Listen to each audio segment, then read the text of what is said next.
Nu ko, sveiki atpakaļ. Šodien mēs brauksim uz Jaungulbeni. Un šobrīd ir ārā 7 no rīta. Un jā, un man bija jāmūšās 6. Principā būs baigi interesanti, jo ar vilcienu būs jābrauc 3 stundas. Nu labi, tad nu tiekamies vilcienā.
Jaungulbene ir dzelzceļa pieturas punkts dzelzceļa līnijā Pļaviņas–Gulbene.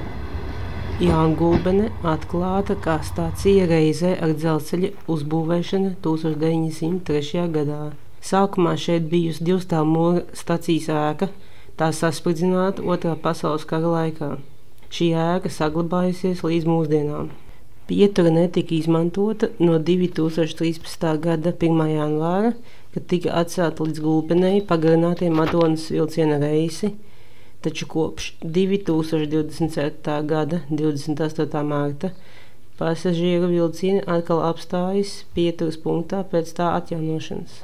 Mēs esam Jaungulbenē, un es teikšu, baigi interesanti bija tas, ka es izkāpu ārā. Pirms izkāpšanas es tā kā skatos, kur būs perons, jo es nezinu, vienā pusē vai otrā, un nevienā pusē nav, un es tā, ko?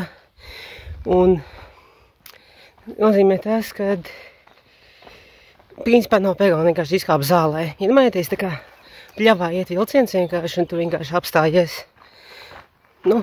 Principā tas pats. Izkāp ārā, stācija tāpat, viņi ir tā kā neapdzīvota, kā lai pasaka, viņi nestrādā, bet viņi eksistē. Tur ir 2 tādas. Un pēc tam, tagad es vienkārši iešu tālāk un pastīšu, kas ir tālāk. Bet pati viss tas pārējais, kas tur bija stacijas, tas ir man patīk, jā. Tādi principā, kā es uz laukiem atbraucu esmu. Tāda sajūta. Tā, rekur ceļš. Bet reāli izkāpjot, tā kā sajūta, ka pļavā tu vienkārši tā kā izkāp uz zāles vienkārši. Tas jau nav slikti, bet tā reāli lauka sajūta vienkārši iekāp pļavā vienkārši uzreiz.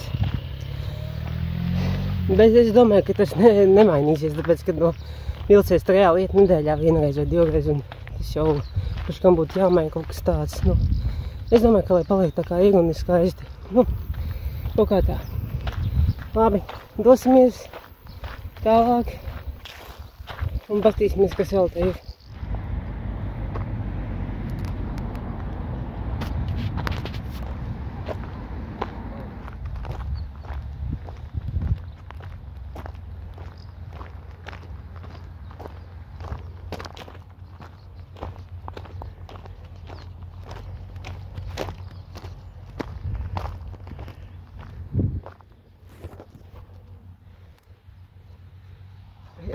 šitas, kur es tikko rādīju, tas ir Goda kalns, nu tā rakstīts kartē.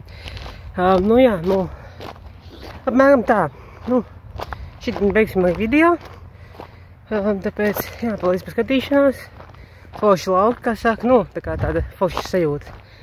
Nu, un tiekamies nākamajā video.